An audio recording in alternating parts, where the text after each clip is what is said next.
मित्रों, एक बार प्रभु यीशु मसीह के शिष्यों ने प्रभु के पास आकर कहा, प्रभु हमारे विश्वास को बढ़ाइए। लूकस के सुसमाचार के अध्याय 17 उसके वाक्य 5 में शिष्य यीशु से पूछते हैं, कहते हैं, प्रभु हमारे विश्वास को बढ़ाइए। यानी विश्वास की वृद्धि हो सकती है, विश्वास बढ़ाया जा सकता है। और वास्तव में हमें अपने विश्वास को बढ़ाना भी चाहिए, क्योंकि जैसे जैसे हमारा विश्वास बढ़ेगा वैसे वैसे हमारे जीवन में प्रभु की महिमा हमें देखने को मिलेगी। गलातियों के पत्र के अध्याय 4 में संत पौलुस कहते हैं, यदि उत्तराधिकारी अवयस्क है तो सारी संपत्ति का मालिक होते हुए भी वो दास से कहीं भिन्न या बढ़कर नहीं है। हम स्वर्ग और पृथ्वी को बनाने वाले ईश्वर की संतान हैं, लेकिन अगर हम विश्वास में अवयस्क हैं, नाबालिग हैं, तो इतने महान ईश्वर की संतान होते हुए भी हम दास से कहीं भिन्न नहीं होंगे। यानी अगर हमें ईश्वर की उस वैभव का अनुभव करना है, ईश्वर की उस महिमा का अनुभव करना है, ईश्वर के विशेष कार्यों और चमत्कारों का अनुभव करना है, तो हमारे विश्वास के बढ़ने की आवश्यकता है। अब सवाल यह खड़ा होगा कि हमारा विश्वास कैसे बढ़ेगा। मैं सरल भाषा में समझाना चाहता हूं। विश्वास का भोजन है वचन और प्रार्थना। विश्वास का भोजन है वचन और प्रार्थना। रोमियों के पत्र के अध्याय 10 उसके वाक्य 17 में संत पौलुस लिखते हैं, सुनने से विश्वास उत्पन्न होता है और जो सुनाया जाता है वो ईश्वर का वचन है।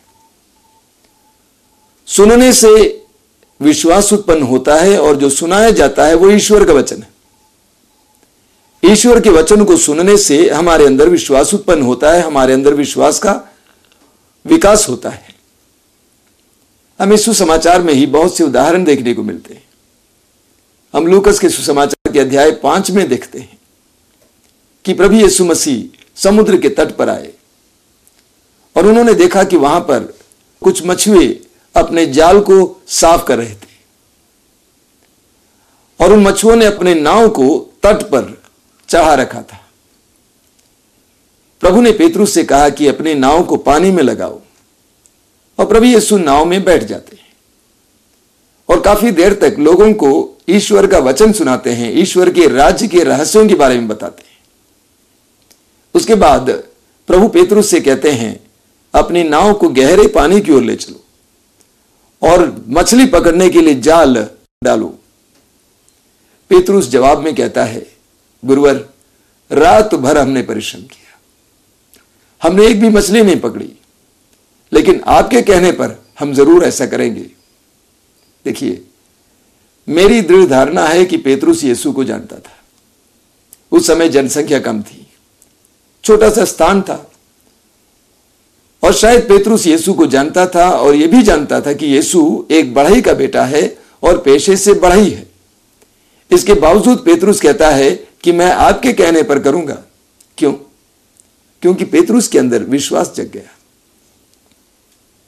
पेतरुस ने प्रभु के वचनों को सुना और इसलिए पेतरुस के अंदर यीशु के प्रति विश्वास जगा, और पेतरुस के अंदर विश्वास जगा और यीशु के आदेश का पालन करने के लिए आज्ञा पालन का वरदान उसे मिला, जिसका नतीजा था पेतरुस ने इतनी सारी मछलियां पकड़ी कि जाल फटने को हो गई।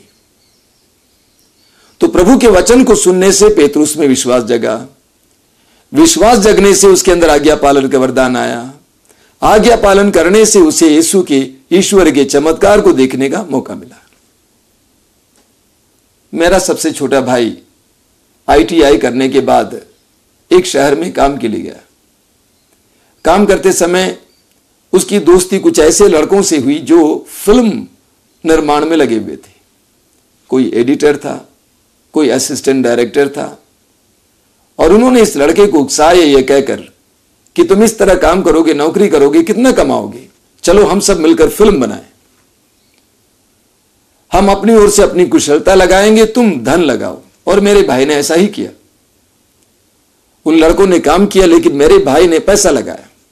फिल्म बनने के बाद फिल्म पिट गई, सारा पैसा डूब गया। मेरे भाई ने सोचा कि अभी इस पैसे को भरने के लिए दूसरा कोई स्थान, दूसरा कोई काम नहीं होगा। और इसलिए उसने सोचा कि मैं इसी इंडस्ट्री में काम करता रहूंगा। कई साल तक वहां पे काम किया और वो जो कर्ज लिया था उसको चुका नहीं पाया। मैं बार बार उससे कहता था कि बेटे ये तेरे लिए ठीक नहीं है, तू दूसरा कोई काम कर, लेकिन वो मेरी बात को भी मानने को तैयार नहीं था। जब हताश हो गया था तो वो एक वचन साधना में भाग लेने गया और वहां जाने पर उसको वचन सुनने का मौका मिला। प्रभु के एक एक वचन को सुनने से उसके अंदर विश्वास जगा और विश्वास के द्वारा उसको प्रभु की आज्ञा का पालन करने के लिए वरदान मिला और उसने फिल्म इंडस्ट्री छोड़ दी, विदेश जाकर एक जगह पर काम करने लगा, अपनी जिंदगी बनाई। आज वो खुशी से जीवन जी रहा है। प्रभु के वचन को सुनने से प्रभु के आदेश का पालन करने का हमें कृपा मिलती है। हम मत्ती के सुसमाचार के अध्याय 8 में पढ़ते हैं, प्रभु यीशु मसीह पहाड़ से उतर रहे थे और उनके चारों ओर बहुत बड़ा जनसमूह था और एक कोढ़ी यीशु के पास आता है और घुटना टेककर प्रभु से कहता है, आप चाहें तो मुझे शुद्ध कर सकते हैं, आप चाहें तो मुझे शुद्ध कर सकते हैं। प्रभु पहाड़ी पर से उतर रहे थे। सवाल यह है कि प्रभु पहाड़ी पर क्या कर रहे थे? प्रभु पहाड़ी पर क्या कर रहे थे? मत्ती के सुसमाचार के अध्याय 5 में हम पढ़ते हैं कि प्रभु यीशु ने एक बहुत बड़े जनसमूह को देखा और वचन सुनाने के लिए पहाड़ी पर चढ़े। अध्याय 5, 6, 7 तीनों अध्यायों में हम सुसमाचार सुनाते हुए यीशु को देखते हैं। प्रभु यीशु वचन सुना रहे थे और उस कोढ़ी ने दूर से यीशु के वचनों को सुना। उसने दूर से यीशु के वचनों को सुना। सुनने से उसके अंदर यीशु के प्रति विश्वास जगा और उसके दिल में यह विश्वास जगा कि यह चाहे तो मुझे शुद्ध कर सकता है। संसार का कोई भी वैद्य मुझे शुद्ध नहीं कर सकता है, लेकिन ये मुझे शुद्ध कर सकता है। अपने विश्वास को प्रकट करता है और प्रभु यीशु कहते हैं, मैं यही चाहता हूं, शुद्ध हो जाओ। और वो शुद्ध हो जाता है, चंगा हो जाता है। सुनने से विश्वास जगता है। जितने भी लोग प्रभु के वचन को बराबर सुनते हैं उनके अंदर प्रभु के प्रति विश्वास जगता है और प्रभु के आदेश का पालन करने के लिए वे तैयार हो जाते हैं। विश्वास की वृद्धि के लिए दूसरी आवश्यक बात है प्रार्थना। जहां प्रार्थना बढ़ती है वहां विश्वास बढ़ता है और जहां प्रार्थना घटती है वहां पर विश्वास घटता है। मैंने कई विश्वासियों के जीवन में देखा है कि वे वचन को सुने और उनके अंदर विश्वास आया, लेकिन उसके बाद धीरे धीरे उनका विश्वास खत्म हो जाता है क्योंकि उन्होंने प्रार्थना के लिए समय नहीं निकाला।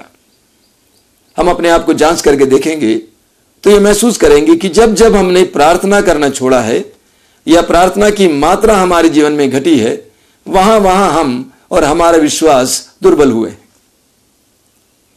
जैसे जैसे हम प्रार्थना को बढ़ाएंगे वैसे वैसे हमारा विश्वास भी जगेगा, क्योंकि हम प्रार्थना में प्रभु के साथ जुड़ते हैं और प्रभु के सामर्थ्य का हमें अनुभव करने को मिलता है, प्रभु की कृपा का हमें अनुभव करने को मिलता है, प्रभु का सानिध्य हम अनुभव करने लगते हैं। जहां प्रार्थना नहीं है, प्रभु का सानिध्य नहीं है, प्रभु के सानिध्य का अनुभव नहीं है। विश्वास की वृद्धि के लिए हमें प्रभु के वचन को सुनना होगा, प्रार्थना के लिए समय निकालना होगा। विश्वास की वृद्धि के लिए अति आवश्यक दूसरी बात है प्रार्थना। मैंने देखा है कि कई विश्वासियों के जीवन में विश्वास इसलिए घट गया है क्योंकि उन्होंने प्रार्थना के लिए समय नहीं निकाला। सुसमाचार इस बात का साक्षी है कि प्रभु यीशु मसीह प्रार्थना के लिए कितना समय निकालते थे। मार्कुस के सुसमाचार के अध्याय 1 वाक्य 35 में हम पढ़ते हैं, प्रभु यीशु मसीह प्रातः उठकर एकांत में जाकर प्रार्थना किया करते थे। प्रार्थना का अर्थ ईश्वर के साथ जुड़ना है। जहां प्रार्थना होती है वहां पर ईश्वर के साथ हम जुड़ते हैं। जहां प्रार्थना नहीं होती है हम ईश्वर से अलग हटते हैं और इस प्रकार कई विश्वासियों का विश्वास घट जाता है।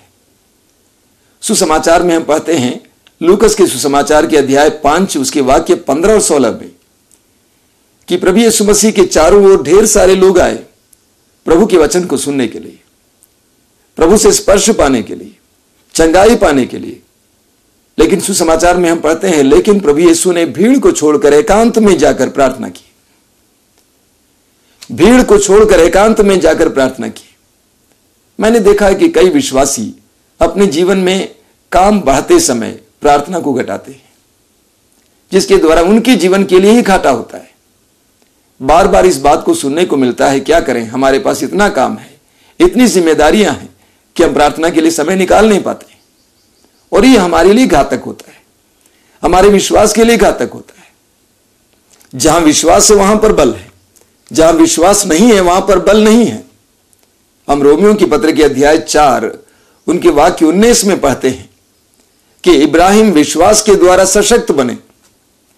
विश्वास हमें सशक्त बनाता है। जहां विश्वास नहीं है वहां पर शक्तिहीनता आती है, और जहां प्रार्थना कम हो जाती है वहां पे विश्वास कम होता है और हम शक्तिहीन होते हैं। कई परिवारों के टूटने का कारण यह है, कई परिवारों में कई प्रकार के मतभेद के आने का कारण यह है। हमें दो स्तर पे प्रार्थना की आवश्यकता है। पहला है सामुदायिक प्रार्थना, वो पारिवारिक हो, परिवार एक साथ प्रार्थना करें, या समुदाय के साथ एक साथ प्रार्थना हो, मोहल्ले के लोग एक साथ बैठ के प्रार्थना करें। दूसरा है व्यक्तिगत प्रार्थना। मैं इस पर ज्यादा जोर देना चाहता हूं। कई विश्वासी सोचते हैं हमारा परिवार एक साथ प्रार्थना करता है और ये हमारे लिए काफी है, लेकिन मैं कहूंगा ये काफी नहीं है। व्यक्तिगत प्रार्थना पर जोर दीजिए। प्रभु यीशु शिष्यों के साथ एक साथ प्रार्थना करती थी, लेकिन प्रभु यीशु ने व्यक्तिगत प्रार्थना के लिए भी समय निकाला था। एकांत में जाकर प्रार्थना किया करते थे। लूकास के सुसमाचार के अध्याय 6 उसके वाक्य 12 और 13 में पढ़ते हैं कि प्रभु यीशु रात भर प्रार्थना में समय बिताए, रात भर प्रार्थना की। तो प्रभु सुबह सुबह प्रार्थना करते थे, रात में प्रार्थना करते थे, जब भीड़ लगती थी, काम बढ़ता था, उस समय प्रार्थना के लिए समय निकालते थे, ताकि उनको जो विश्वास वरदान के रूप में प्राप्त था वो घट ना जाए। संत पौलुस कुरिन्थियों के दूसरे पत्र के अध्याय 4 में उसके वाक्य 7 में हमें बताते हैं, यह कृपा हमें मिट्टी के बर्तन में दिया गया है, यह कृपा हम मिट्टी के बर्तन में ढो रहे हैं। विश्वास एक कृपा है मेरे भाई और बहनों, और यह कृपा मिट्टी के बर्तन में हम ढो रहे हैं। आप सोचिए कि किसी भी कीमती चीज को आप मिट्टी के बर्तन में लेकर चलेंगे तो आप बहुत सतर्क रहेंगे कि वो बर्तन टूट ना जाए, वो कीमती चीज गिर ना जाए, गायब ना हो जाए। विश्वास इसी प्रकार है। विश्वास एक वरदान है। हमें बपतिस्मा के दौरान विश्वास प्राप्त हुआ, वचन सुनते समय विश्वास प्राप्त हुआ। उस विश्वास को बरकरार रखने के लिए, सुरक्षित रखने के लिए प्रार्थना अनिवार्य है। तो इस प्रकार हम देखते हैं वचन को सुनने से और प्रार्थना के द्वारा हमारा विश्वास बढ़ता है। मुझे लगता है कि आज हमें अपने विश्वास की वृद्धि के लिए प्रार्थना करनी है। मार्कुस के सुसमाचार के अध्याय 9 में उसके वाक्य 23 में पढ़ते हैं, एक व्यक्ति जो अपने पुत्र को प्रभु यीशु के पास ले आए, उसने पुकार कर यीशु से कहा, हे प्रभु, मैं विश्वास करता हूं, मेरे विश्वास की कमी को पूरा कीजिए। आज हम भी प्रभु से प्रार्थना करेंगे, हे प्रभु, मैं विश्वास करता हूं, मेरे विश्वास की कमी को पूरा कीजिए। आइए प्रार्थना करें। हे प्रभु यीशु, तूने शिष्यों से कहा, यदि तुम्हारा विश्वास राई के दाने के बराबर भी होता और तुम इस सैतूत के पेड़ से कहते उखड़कर समुद्र में लग जा, तो वो तुम्हारी बात को मान लेता। प्रभु यीशु, हमारे विश्वास को बढ़ाइए, हमें प्रार्थना का वरदान दीजिए, हमें वचन सुनने का वरदान दीजिए। आजा मेरे प्रभु, मेरे दिल में, मेरे तन